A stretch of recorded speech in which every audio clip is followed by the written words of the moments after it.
Good afternoon. As you're finishing lunch, I thought we'd go ahead and get our program started. And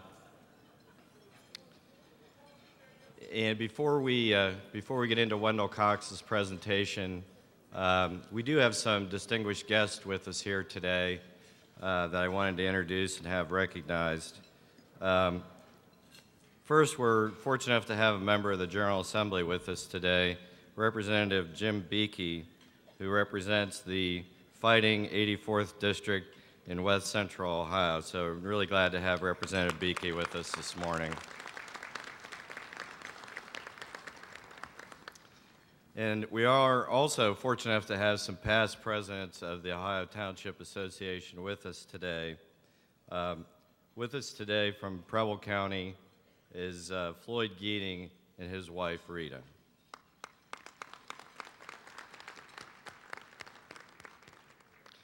And we also are fortunate enough to have with us today from Auglaize County, Larry Johns and his wife, Patty.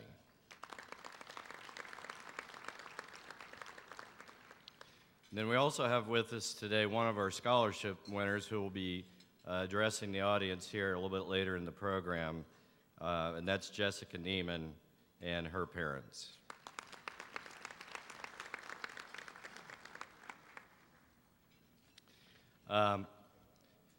Now let me just take a minute to introduce Wendell Cox, who's the keynote speaker for our luncheon this afternoon. Professor Cox is a principal of Wendell Cox Consultancy, which is named Demographia. It's an international public policy firm. It specializes in urban policy, transportation issues, and demographics. He has provided consulting assistance to the United States Department of Transportation and was certified by the Urban Mass Transportation Administration as an expert during the duration of its public-private transportation network program. He serves as a visiting professor of the Conservatoire National des Arts et Métiers, which I probably just butchered, which is a national university located in Paris, France. He served 3 years as director of public policy of the American Legislative Exchange Council, where he oversaw the development of state model legislation and policy reports. Most recently, he was commissioned by the Congressional Millennial Housing Commission to prepare a policy report, Smart Growth and Housing Affordability.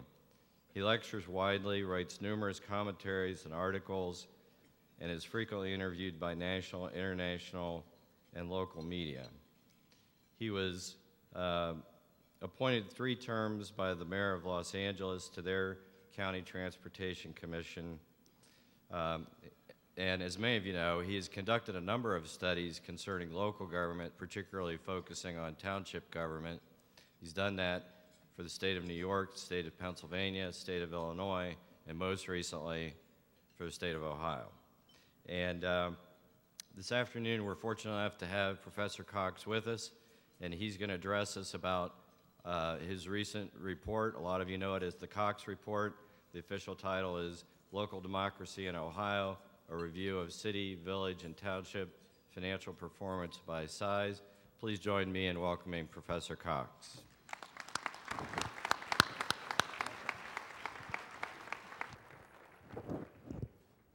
Thank you. Okay, it's working. It is a pleasure to be with you, and thank you, Matt. Congratulations on your 85th anniversary, and congratulations on your celebration of Township Day. We ought to have Township Day in other states. In fact, we need townships in a lot of states. We don't have them. Anyway, as Matt indicated, we're going to talk about local democracy in Ohio. I'm calling it small and efficient, which it is, and then we'll perhaps have time for a question or two afterwards. Now, probably you have all heard, and you've certainly seen in this state, local governments, small local governments, to be under virtual siege. As academic studies have told us that if only we made government bigger, if only we combined all the governments in Cuyahoga County or all the governments in Montgomery County, it would be more efficient. It's sort of the bigger is better theory of of local government. And when I talk about local government, I'm talking about, in the state of Ohio, the cities, the villages, and the townships. We're not talking here about county governments. County governments do different things, as you know, than you do. Now, I'm glad to say that there's a good bit of research that's coming out now that basically says the bigger is better theory of local government is wrong. A report for the state of New Jersey by Rutgers University basically indicated that savings do not come out of consolidations.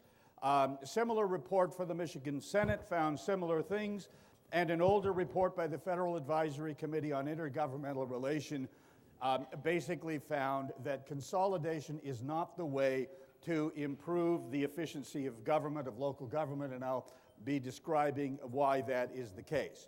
Now, you, as I say, are under siege or have been under siege in Ohio.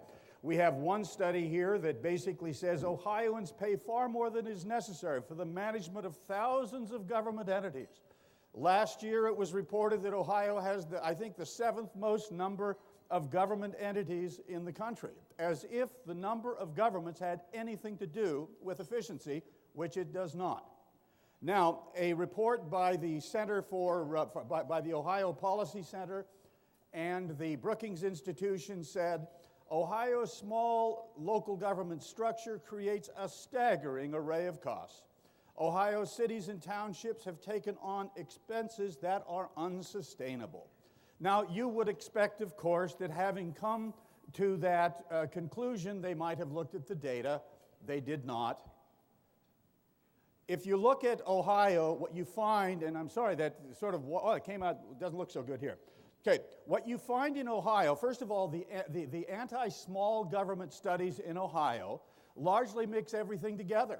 You know that half the spending in local governments in Ohio is by school districts. Now, I have no idea whether your school districts are spending too much or too little, but they aren't local general purpose governments, and you can't do an analysis of township and city and village government spending if you include school districts in it. So again, a real problem of analysis. Let me see here, I somehow messed up. Excuse me just a minute, I hit some wrong button. Okay, we'll try this again. I don't know how I did that. Anyway. Okay, so the basic point is, though, all of these studies fail to look at the numbers. You look at any of these studies, and there are tons of them. There are 15 of them, maybe 10 of them, something like that have been published in this state in the last decade. You will not find one analysis of the spending per capita by local governments, by the size of governments in this state. Without that data, you may know nothing about the relative efficiency of government with respect to the size of government. Now, Elinor Ostrom, who was at the University of Indiana and passed on last year, won the Nobel Prize in 2009 for her work on decentralization and polycentric governments, and she basically said in her speech to the Nobel Committee in Stockholm, small to medium-sized cities are more effective monitors of performance and costs. So there's plenty of reason to believe that local governments that are smaller do better. Now, the interesting thing in Ohio is if you look at the population of the state, 35% of the state lives in townships, 65% lives in cities and villages. Yet among the local general purpose government expenditures, the townships represent only 11% of the expenditures. So that's a pretty good record. So let's talk about how it spreads with respect to size in Ohio, spending, and so on. First of all, this chart from our report, and I've put little notes at the top of each one to make sure you understand what we're talking about, because we're going to talk about it in 3 areas. We're going to talk about all local government in Ohio, cities, counties, villages, and townships. We're also going to talk about metropolitan areas, and we're going to talk about areas outside metropolitan areas. This is all local governments. Now look at this. Under 10,000 population, all local governments combined the townships, the cities, and the villages spend considerably less per capita than the larger governments. And notice your governments of more than 100,000. Way high. And by the way, those are the governments that organizations like the Brookings Institute and the other organizations that claim that government consolidation is the way to go, those are the governments they want you to emulate. Now, let me tell you, if you all spent money like Cleveland and Cincinnati, and they're good cities, no question about it, the state of Ohio would be spending a whole lot more money than it is spending today. We can see the same thing in metropolitan areas. Now, in Chicago, for example, where we've done some work in Illinois, one of the Chicago newspapers said, oh, you know, townships are fine, but not in the cities. They don't belong in metropolitan areas.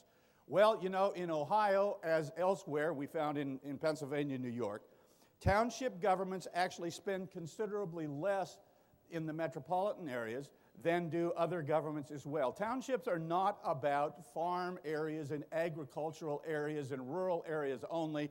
They are about all areas of this state.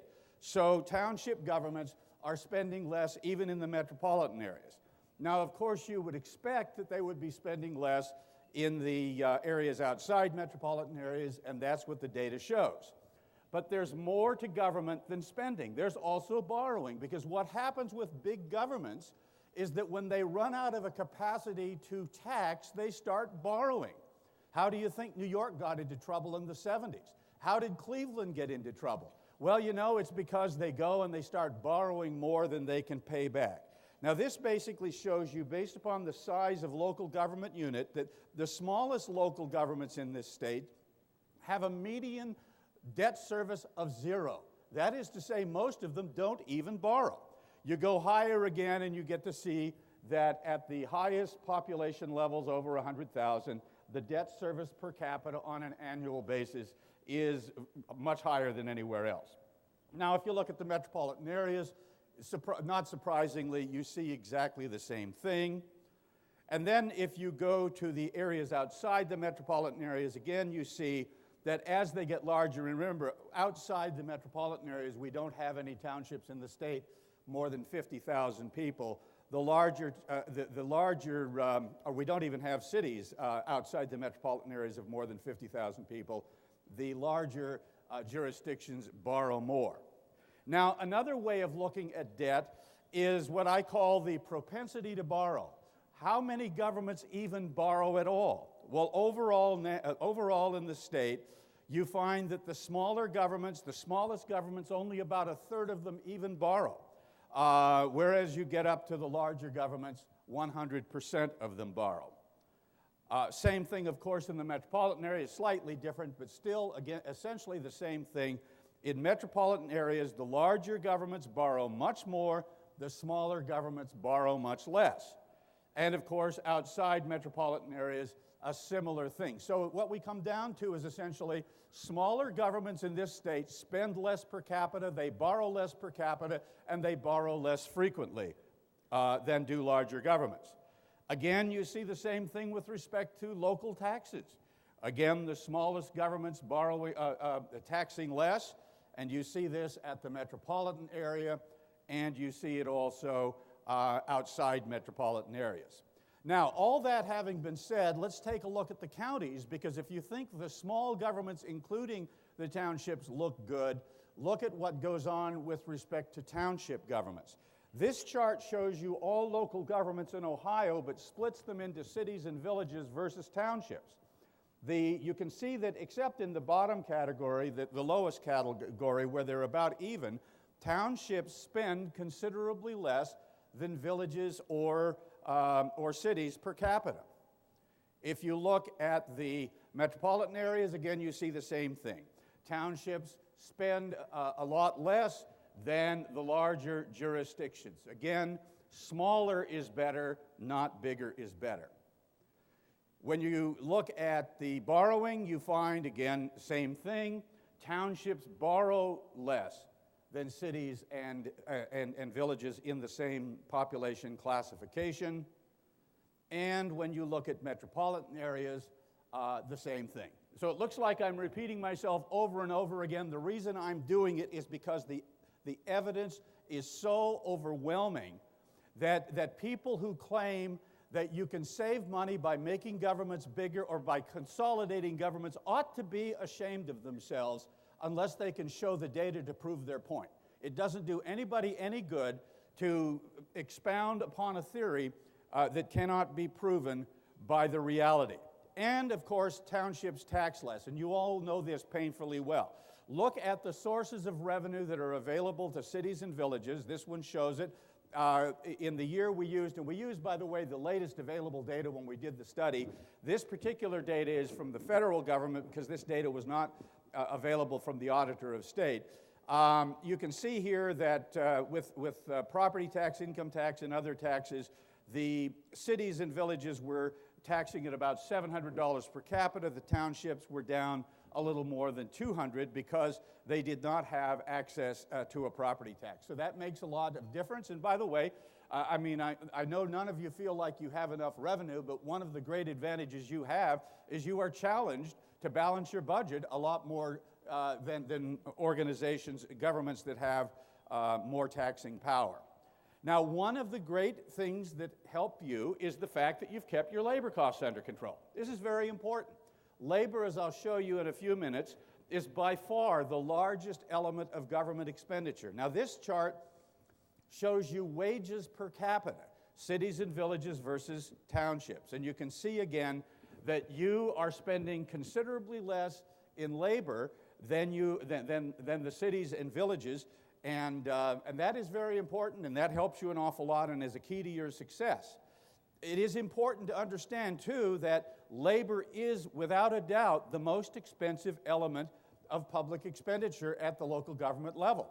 I mean, we often hear people complain about capital expenditures and all that, and you know, it's expensive. Fire trucks are expensive and so on, but the fact is, you put all of those capital expenditures together along with the related income tax, related interest payments, and you find that labor is 2.5 times that amount. So if you do not have control of your labor costs, you're not going to have control of your expenditures.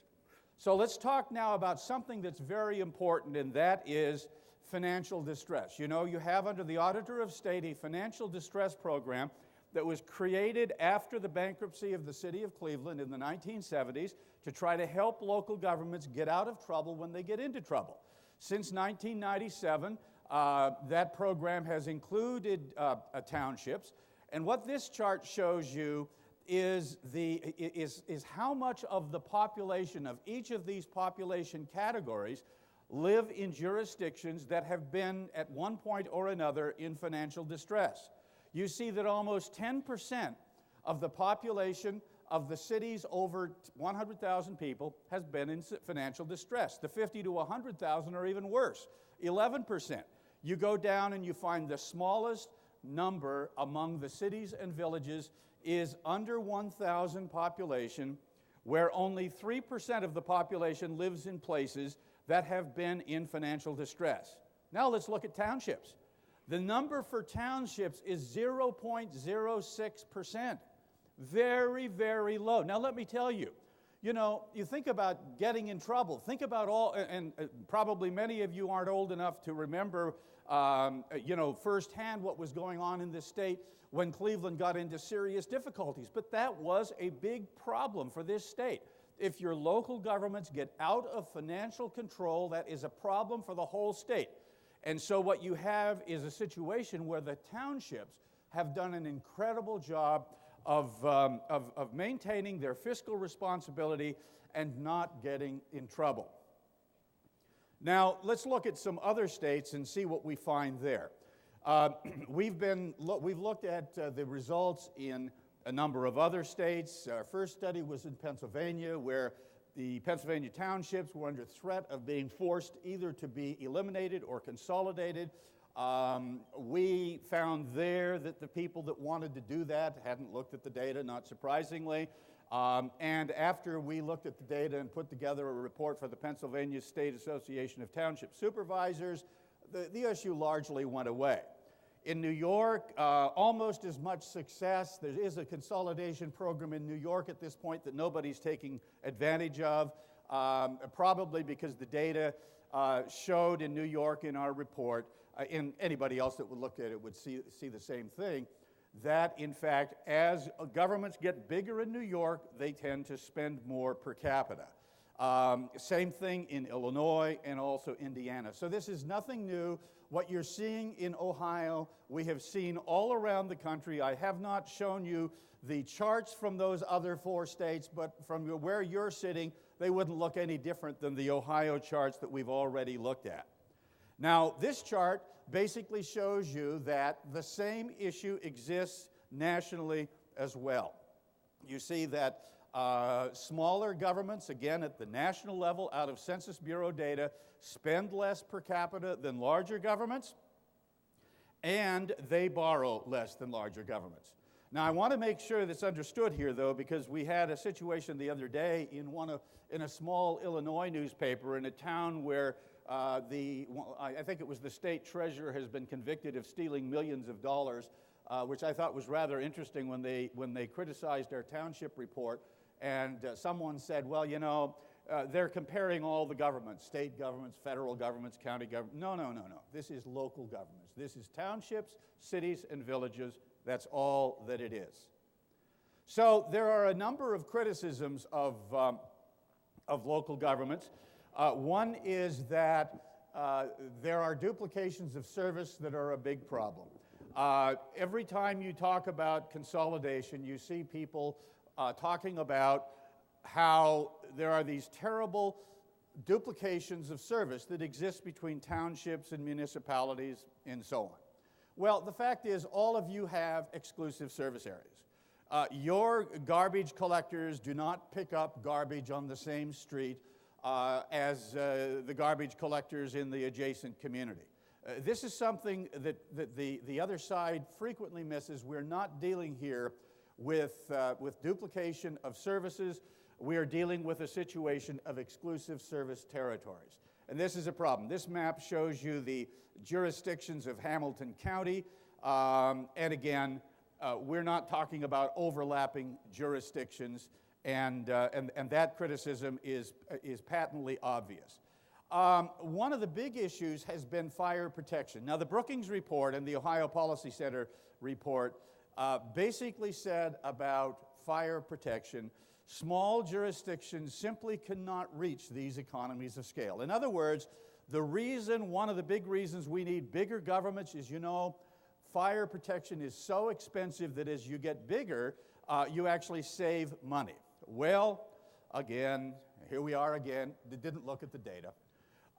What we find in Ohio, and we find nationally, by the way, you look at the township expenditures on fire protection per capita, somewhere around $85, maybe $90.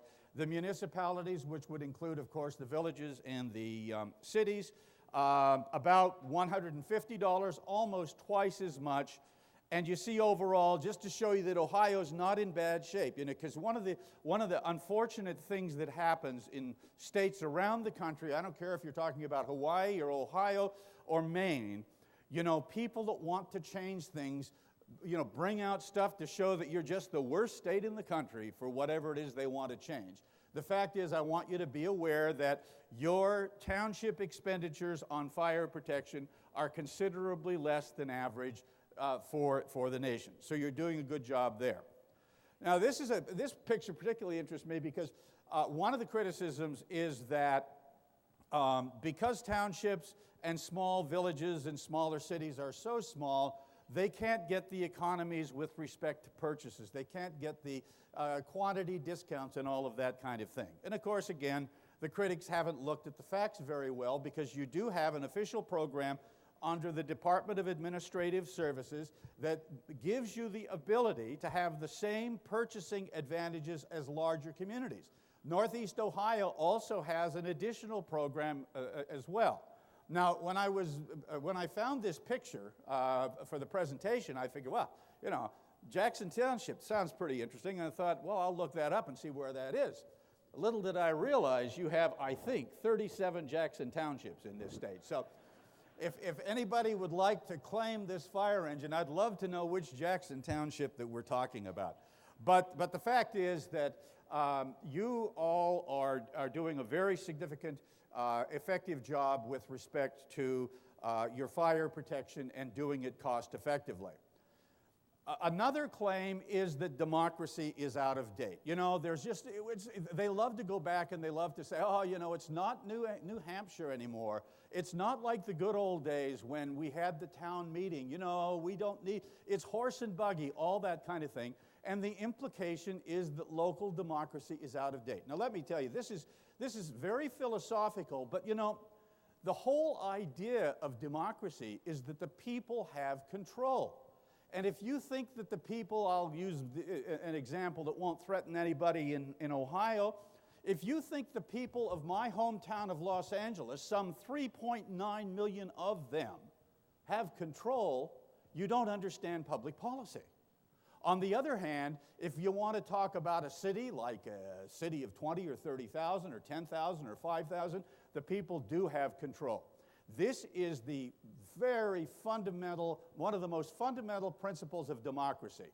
And yes, indeed, we are a democracy as the United States, and yes, indeed, we do vote for president and all of that kind of thing.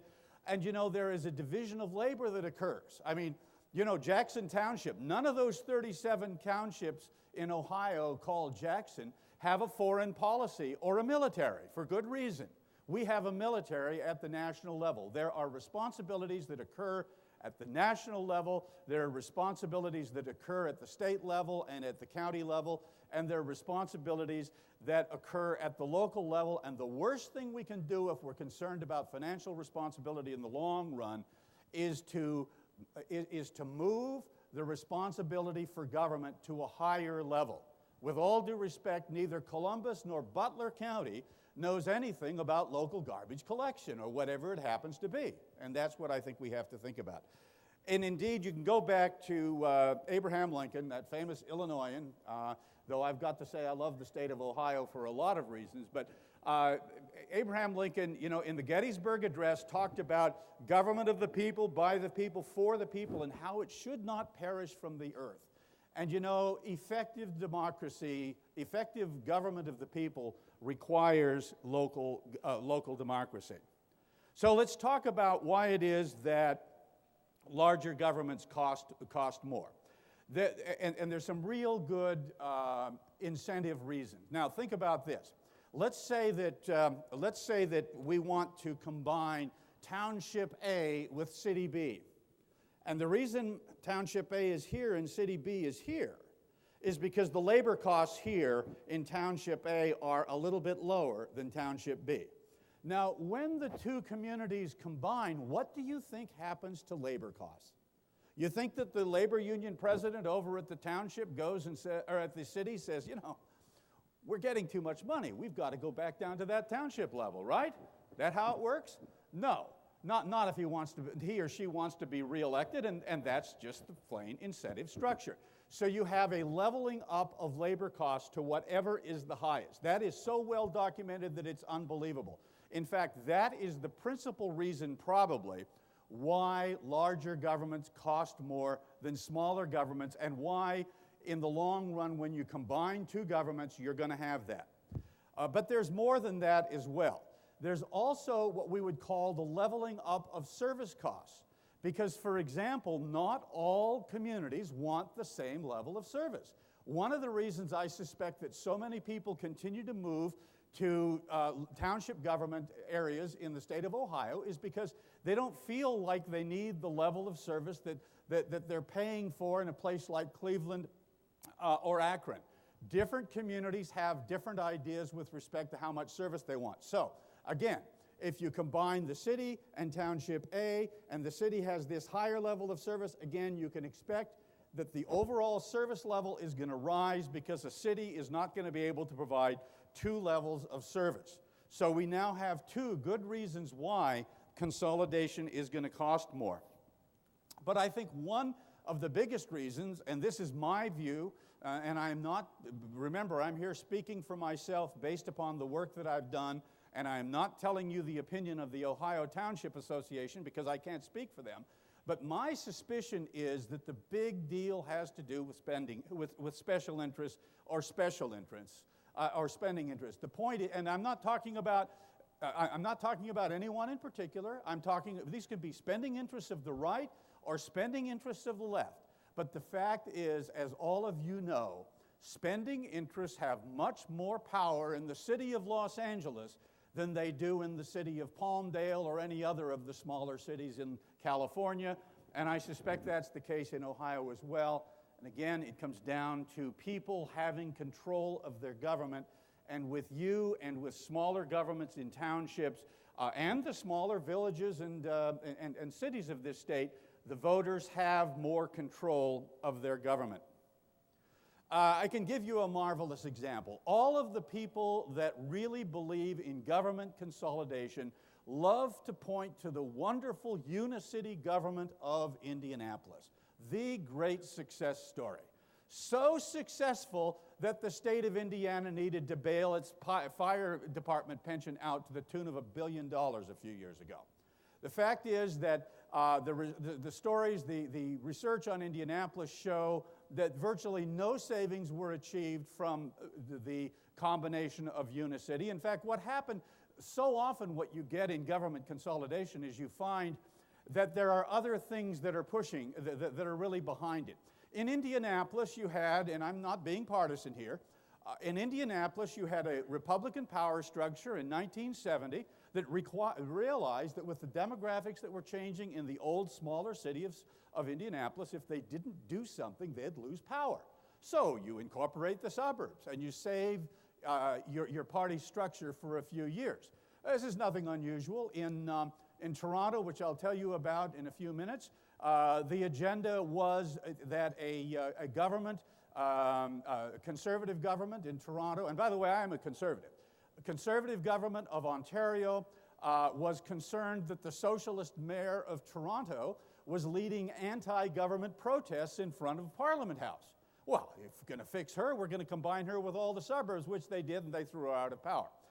The point is that more often than not, or I should say often, you'll find that the agenda behind consolidations has nothing to do with efficiency at all. It has to do with other political issues. And of course, we're now seeing after, Louisville, which combined with its suburbs in a very strange consolidation about 10 years ago, the real driving force in Louisville was that it was about to be passed by Lexington to become the second largest city in the state. I mean, isn't that really important? And of course, what the research is showing is that none of the efficiency gains have been achieved at this point. Now, in the city of Toronto, I was actually hired, again, by the socialist mayor of Toronto in 1996 to try to help them fight off the provincial government's attempt to force the government to force the consolidation of the Toronto government. And we argued the same things about leveling up of costs, and the government produced a study that said, oh, we're going to save $300 million and all that kind of thing.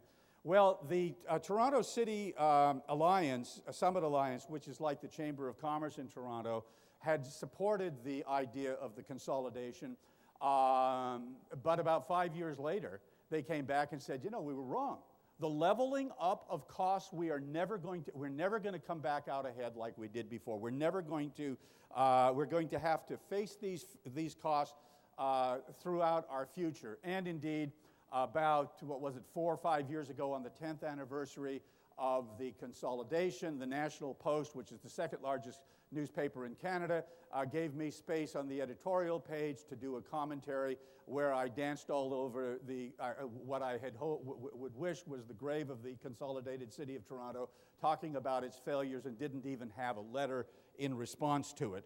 The general view, I was in a debate a year ago in Toronto on a transportation issue, and my opponent, a very respectful public transport official, when I raised the consolidation issue, he said, you're absolutely right, we agree with you on that. So let's talk about a couple of other things, and then we'll draw to a close. Competitiveness. There has been some really, really, I think, unfortunate research done, and I won't mention where it was done, that basically says, another reason you need to consolidate is because it will make your metropolitan areas more competitive.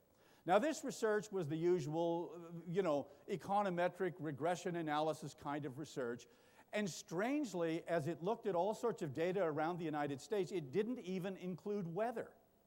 Now, weather is one of the factors that has caused most of the growth of this country to move south and west over the last 60 years, and air conditioning and so on. Didn't include labor costs. All it included were other things that weren't terribly important. Well, we went back and we said, let's look at all the metropolitan areas in the East and Midwest, which have similar weather, certainly don't look like California. And what we found was that the job growth was actually greater where there were more local governments. Now, I'm not suggesting more local governments creates more job growth. What I am telling you is, don't you believe for a moment that consolidating governments improves your prospects of competitiveness. And again, the big thing is people are voting with their feet. In the last 10 years, cities in this state lost 72,000 people. Villages gained a little bit, and look at that. Townships gained 243,000 people. In fact, townships gained more people than the entire state gained. So, one of the issues that came out of the Ohio Center for Policy and the Brookings report was, the smaller governments are more responsive, but they're not efficient. And you've got to make a choice. Well, in fact, my basic message is there is no choice. The fact is there is no choice between small and efficient government. Ohio has both, and you as township governments play an important role in that. So let's think about government efficiency, closing now, in the context of 2013. Here's a marvelous cartoon from the Denver Post. It's upside down. It's saying we're beginning our final approach, and we have our upside down airplane ready to hit the fiscal cliff. Now, I know that Ohio isn't as in bad shape as my current state of Illinois or my native state of California. They have really written the book on financial irresponsibility. But let me suggest to you the fiscal cliff is real, and it's going to have to be dealt with. And I don't know how it's going to be dealt with, but the fact is we have some very, very tough times ahead.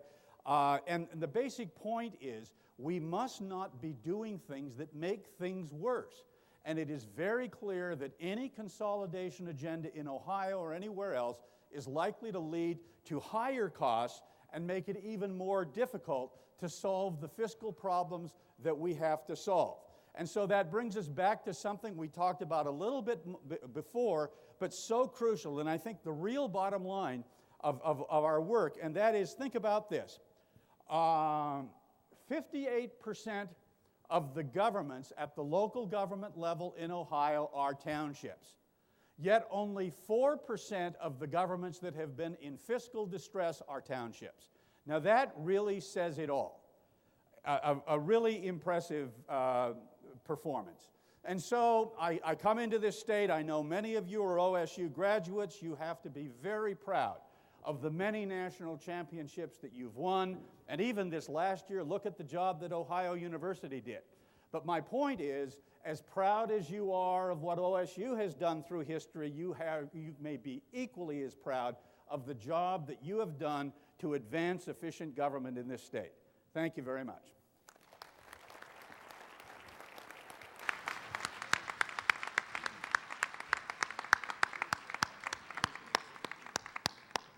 Was that any good?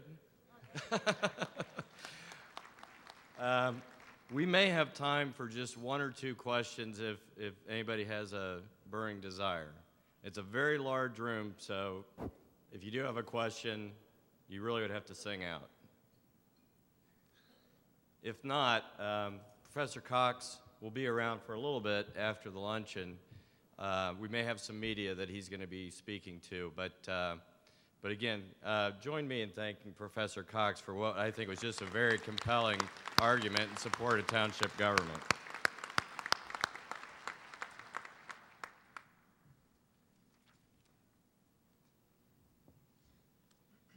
I'm going to leave that Ohio State thing up there.